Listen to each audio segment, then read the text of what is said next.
Surya classes में आपका स्वागत है। तो आज आप वीडियो की अगली कड़ी में पढ़ेंगे वर्तमान पूर्ण काल। इंग्लिश में कहने तो present perfect tense. Present perfect tense क्या होता है, इसको बताने से पहले थोड़ा सा इस विषय पे चर्चा करें कि टेंस कितने प्रकार का होता है। टेंस तो 3 प्रकार का होता है, उसमें भी टेंस 3 ही प्रकार का। जैसे पहला टेंस होता है, टेंस में 3 प्रकार होते हैं, प्रेजेंट, पास्ट और फ्यूचर। तो जो ये तीनों पार्ट है, इसमें भी 3 ही प्रकार के टेंस होते हैं। लेकिन आप कई वीडियो में देखेंगे, कई जगह टीचर्स आपको पढ़ाएंगे कि 4 प्रकार का टेंस होता है। क्या? प्रेजेंट इंडेफिनिट एक ले लेंगे, प्रेजेंट कंटीन्यूअस, प्रेजेंट परफेक्ट और प्रेजेंट परफेक्ट कंटीन्यूअस। लेकिन मैं आपको आज बताऊंगा कि रियलिटी में प्रेजेंट कोई भी, चाहे प्रेजेंट हो, चाहे पास्ट हो, चाहे फ्यूचर हो, उसमें भी 3 ही पार्ट होते हैं। तो आप लोग को थोड़ा शौक लगा होगा। Yes sir. रियलिटी यही है, एक है आपका इंडेफिनिट, एक है कंटीन्यूअस, एक है परफेक्ट। यही तीनों टेंस हैं। अब देखो, इसको मैं यहाँ से 3 भाग में डिवाइड करता हूँ। देखो, इधर ले लो आप प्रेजेंट इंडेफिनिट, इधर ले लो प्रेजेंट कंटीन्यूअस, इधर ले लो प्रेजेंट परफेक्ट। तो पहले प्रेजेंट इंडेफिनिट में आप क्या पढ़ते हैं? ता है, ती है, ते। दूसरे में क्या पढ़ते हैं? रहा है, रही है, रहे। अब देखो बेटा, यही देखो प्रेजेंट इंडेफिनिट, इसको मानो प्रेजेंट इंडेफिनिट। तो आप कहते हैं कि मैं पढ़ता हूँ, है ना? आप प्रेजेंट इंडेफिनिट में क्या कहते हैं? मैं पढ़ता हूँ। बोलिए, मैं पढ़ता हूँ, पढ़ता हूँ, पढ़ता हूँ। अगर रियली में आप पढ़ते हैं तो किसी न किसी दिन आप पढ़ते हुए जरूर मिलेंगे, है ना? तो आप उस समय पहले आपसे पूछा जाएगा आप क्या करते हैं, आप कहेंगे मैं पढ़ता हूँ, पढ़ता हूँ, पढ़ता हूँ। किसी न किसी दिन जब आप पढ़ते हुए मिलेंगे, उस समय अगर आपसे पूछा जाएगा कि आप क्या कर रहे हैं, तो आप क्या कहेंगे? पढ़ रहा हूँ। देखो, पढ़ता हूँ, पढ़ता हूँ, पढ़ता हूँ, जब इसमें घुसेंगे तो क्या हो जाएगा? पढ़ रहा हूँ। यही है आपका कंटीन्यूअस, पढ़ रहा हूँ। तो कंटीन्यूअस मैंने बता दिया आपको। तो कंटीन्यूअस अगर आप पढ़ाई कर रहे हैं तो कभी न कभी वो पढ़ाई आपकी कंप्लीट जरूर होगी, है ना? तो मैं पढ़ रहा हूँ, पढ़ रहा हूँ, पढ़ रहा हूँ, पढ़ रहा हूँ, किसी न किसी दिन कंप्लीट होगी। जब कंप्लीट हो जाएगी तब क्या हो जाएगा? पढ़ चुका। यही क्या होता है? परफेक्ट। बात समझ में आई? तो बेटा, ये प्रेजेंट परफेक्ट होता है, यानी पूर्ण। पूर्ण मतलब क्या होता है? जब कोई भी क्रिया कंप्लीट हो जाती है, फिनिश हो जाती है, पूरा हो जाता है, अधूरा नहीं रहता है, उसी को कहते हैं परफेक्ट। देख लीजिए, जैसे मान लीजिए आप एक कोई मतलब कुछ भी लिख रहे हैं एक पेज पर, ठीक है? तो आप क्या पहले जब तक आप लिखेंगे तब तक कहेंगे मैं लिख रहा हूँ। क्या कहेंगे? लिख रहा हूँ, लिख रहा हूँ, लिख रहा हूँ, लिख रहा हूँ, लिख रहा हूँ। आप क्या कहेंगे? लिख रहा हूँ। लिखने का काम कंप्लीट हो गया। Yes sir. अगर आप कोई आपसे पूछेगा तो आप कहेंगे मैं लिख चुका हूँ। यानी जब आपका काम कंप्लीट हो जाएगा तो वही आपका क्या हो जाएगा? परफेक्ट हो जाएगा। क्या हो जाएगा? परफेक्ट। उसी को क्या कहते हैं? परफेक्ट। वर्तमान, वर्तमान मतलब क्या होता? जिस क्रिया से आपका संबंध जुड़ा हो वही वर्तमान होता है। क्योंकि परफेक्ट भी पास्ट के समान ही होता है। इस चीज को आपको समझना है। परफेक्ट जो है पास्ट, अरे भैया लिख चुके हैं, यानी लिखना आपका, लिखने का काम आपका बीत चुका है। yes. तो बीत चुका हो तो पास्ट होता है। yes. लेकिन परफेक्ट, प्रेजेंट परफेक्ट क्या होता है, इस चीज को आपको समझना है। वीडियो थोड़ा लंबा जाएगी, लेकिन ये बहुत अच्छी चीज मैं आप लोगों को बताऊंगा। ये प्रेजेंट परफेक्ट ये होता, प्रेजेंट मतलब होता है हूँ जो करंट में रहता है। लेकिन यहाँ भी तो बीत चुका है, जिसे आप लिखे बीत गया कि नहीं? yes, तो वो जब बीत गया तो वो प्रेजेंट परफेक्ट कैसे रहता है?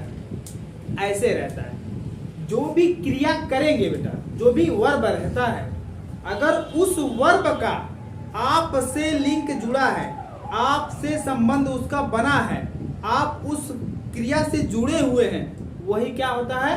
Present perfect. इस बात को बहुत गहराई समझना पड़ेगा, ठीक है? जैसे आप कहते हैं कि मैं किताब पढ़ चुका हूँ, मैं यह किताब पढ़ चुका हूँ, मैं यह लेसन पढ़ चुका हूँ। यानी आपका अभी पढ़ाई से संबंध जुड़ा है। समझ रहे हैं? Yes, sir. अभी देखिए, जैसे आप क्या कहेंगे, जैसे आप प्रेजेंट परफेक्ट टेंस पढ़े हैं, प्रेजेंट कंटीन्यूअस टेंस पढ़े हैं, पढ़े हैं। कब पढ़े हैं? मुझे लगता है 15 दिन 20 दिन पहले पढ़े हैं, या कुछ दिन पहले पढ़े, 10 दिन पहले पढ़े। अच्छा 10 दिन वो तो बीत गया, वो तो पास्ट हो जाना चाहिए ना। तो आप ये क्यों कहते हैं कि मैं प्रेजेंट टेंस पढ़ा हूँ, प्रेजेंट कंटीन्यूअस टेंस पढ़ा हूँ, प्रेजेंट इंडिफिनिट टेंस पढ़ा हूँ? क्यों हूँ कहते हैं? पढ़ चुके हैं, क्यों चुके हैं, क्यों हैं, क्यों कहते? वो तो प्रेजेंट, वो तो बीत गया, तो पास्ट हो गया ना। तो पास्ट की पहचान क्या होती है? आतीत होती। तो आप क्यों कह रहे हैं मैं पढ़ चुका हूँ? हूँ क्यों कह रहे हैं? पढ़ने का कार्य जारी है। यस, यानी आपका पढ़ाई से आपका संबंध जुड़ा है, वही प्रेजेंट परफेक्ट होता है। नहीं तो देखिए 15 दिन 10 दिन पहले पढ़े हैं, लेकिन आप उसका अभी संबंध आपस में जोड़ रहे हैं, यही प्रेजेंट परफेक्ट होता है। बात समझ में आई? क्लियर? प्रेजेंट परफेक्ट ये होता है। तो प्रेजेंट यानी प्रेजेंट की पहचान जानते हैं क्या होती है? वो ये प्रेजेंट की पहचान होती है। ये क्या होता है? परफेक्ट। परफेक्ट में हमेशा आप जानते हैं चुका, चुके, ये चीज देखेंगे। लेकिन आज मैं आपको एक नई चीज और बताऊंगा। अच्छा टेंस क्या होता है? वर्ब होता है, क्योंकि वर्ब के रूप से जिसमें समय और भाव का बोध होता है उसको क्या कहते हैं? टेंस कहते हैं। अब देखिए ये चुका, चुकी, चुके, जैसे आप कहते हैं मैं यह किताब पढ़ चुका हूँ, चाहे मैं यह किताब पढ़ लिया हूँ। इसमें बेटा देखो आ और ई और ए, ये चीज आएगा। और ये आगे क्या है? डैश। इसका मतलब जो ये दिया गया है, इसका मतलब कि आगे कोई वर्ब है, कोई क्रिया। जैसे मैं पढ़ लिया, आ रहा है, फिर हूँ। अब इस चीज को आप क्या करेंगे? इसके साथ जोड़ देंगे। तो ये चुका है, चुकी है, चुके हैं, चुका हूँ, चुकी हूँ, आ है, ई है, ए, ये क्या हो जाएगा? प्रेजेंट परफेक्ट है। किसके साथ? वर्ब के साथ। जैसे आप कहते हैं कि सर जैसे पढ़ लिया हूँ, तो लिया लिखवा दीजिए, लिया हूँ, है ना। खेल चुका हूँ, खेला हूँ, तो खेला, खेली, खेले, खेला हूँ, खेली हूँ, खेले हैं, है ना, ये लिखवा दीजिए। लेकिन इस तरीके से जब वर्ब की बात आप करेंगे तो ढेर सारा वर्ब रहेगा, सबका लिखवाना पड़ जाएगा। समझ रहे हैं? Yes, आपका सिर्फ आ ई ए लिखवाने से पूरा चीज इसी में सिमट जाता है। जैसे वह क्रिकेट खेला है, आ रहा है, Yes, sir. खेली है, खेले हैं। पढ़ाई से ले लीजिए, पढ़ा है, पढ़ी किया रहा है, पढ़े हैं। क्लियर हुआ? अब देखिए हम बना लेते हैं इसका सिंबल। सिंबल मतलब पहचान। चलिए लीजिए, तो वर्तमान, यानी जब कभी भी किसी भी वाक्य में वर्तमान समय में, यानी जिसका संबंध उससे जुड़ा हो, वर्तमान समय में किसी भी सेंटेंस के लास्ट में अगर क्रिया के साथ चुका है, चुके हैं, चुके हैं, आ है, ई है, ए है, इत्यादि शब्द आ जाए, समझ जाइए कि प्रेजेंट परफेक्ट टेंस है। एग्जांपल में देख लीजिए, आपको सारी चीज क्लियर हो जाएगी। जैसे वह क्रिकेट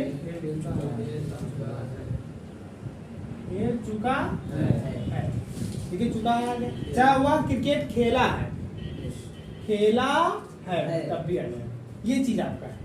अब देखिए मैं आपको आज बता दूं कि चाहे कभी भी किसी भी टेंस को पढ़ते समय अगर आपको कहीं परफेक्ट नजर आ जाए, कहीं भी परफेक्ट नजर आ जाए, लिखा हुआ अगर नजर आ जाए कि इसमें परफेक्ट लिखा है, तो समझ लीजिए कि ये वर्ब का थर्ड फॉर्म जरूर लेके आएगा। ठीक है, वर्ब का थर्ड फॉर्म जरूर लेके आएगा, चाहे कोई भी टेंस हो। ये इसकी सबसे बड़ी खासियत है। और जब वर्ब का थर्ड फॉर्म आता है तो यह अपने साथ जानते क्या लेके आता है? हैव का फॉर्म लेके आता है। क्या लेके आता है? हैव है, हैव है, तो हैव आपका क्या है? ये प्लूरल फॉर्म है। और इसी का सिंगुलर फॉर्म एक होता है, इसको हम क्या कहते हैं? सिंगुलर। ये चीज है, ठीक है। अब इसी को सहारे लेते हुए आप क्या करेंगे? एक रूल बनाएंगे। तो रूल में देखिए क्या है, सब आपको पता होगा है प्लूरल किसके साथ, कौन कौन प्लूरल के साथ आते हैं, सिंगुलर साथ कौन कौन से आते हैं। अगर नहीं पता तो थोड़ा सा मैं आपको बताना चाहूंगा कि जो हैव है यह प्लूरल के साथ लगता है, तो प्लूरल में आपका आई बी यू, इसमें से कोई भी सब्जेक्ट आ जाता है तो आप हैव लगाते हैं, इसमें से कोई सब्जेक्ट आ जाता हो तो हैव। तो अब इसको लगाएं, वह क्रिकेट सबसे पहले क्या हमारा सब्जेक्ट, सब्जेक्ट क्या है वह इंग्लिश। अब हमको हैव लगाएं कि हैज लगाएं, अब क्या करना, हमको यही सब्जेक्ट यहाँ देखना है, सब्जेक्ट इसको देखते हुए हम हैव हैज का प्रयोग करेंगे। सब्जेक्ट क्या हमारा, हमको सब्जेक्ट ही मिल गया है। सब्जेक्ट कितने प्रकार के होते हैं, दो, एक प्लूरल एक सिंगुलर। तो ही क्या है सिंगुलर। देखिए यहाँ से देख सकते हैं आप, सिंगुलर, सिंगुलर साथ क्या प्रयोग होगा हैज। हैज। अब आपका काम खत्म। इसके बाद क्या वर्ब का वर्ब क्या है, खेलना, खेलना की इंग्लिश प्ले। अब इसमें हम प्ले हो गया। अब इसके बाद देखिए क्या है ऑब्जेक्ट, क्या है क्रिकेट, ये है। अब रिमेनिंग कुछ नहीं है, छोड़ दीजिए, आप फुल स्टॉप लगा दीजिए, आपका ये प्रेजेंट परफेक्ट टेंस फिनिश। लेकिन एक चीज में है आपका वर्ब का थर्ड फॉर्म, मैं अगली वीडियो में इसका पूरा रूल ही बताऊंगा, कैसे वर्ब का सेकंड फॉर्म बनाते हैं, कैसे वर्ब का थर्ड फॉर्म। अदरवाइज अगर आप ये रूल नहीं देखेंगे तो आपको पूरा जितना वर्ब का थर्ड फॉर्म सेकंड फॉर्म पूरा याद करना पड़ेगा। लेकिन मैं आपको इसमें कुछ ऐसे रूल बताऊंगा जिसके माध्यम से आपको कुछ भी नहीं याद करना पड़ेगा। पूरा सिर्फ जितना रूल बताऊंगा उतना 5-6 रूल है, उसको याद करो, चाहे करोड़ों वर्ब आ जाए सबको फिनिश कर दोगे सिर्फ 6 रूल के माध्यम से। और इस वीडियो को आप ज़्यादा से ज़्यादा शेयर करिए और इसमें जो भी कमेंट आपको नज़र आए उसको कमेंट करिए, और ज़्यादा से ज़्यादा इसको, अगर इस वीडियो में नए हैं तो आप इसको सब्सक्राइब करें। Thank you so much for watching this video.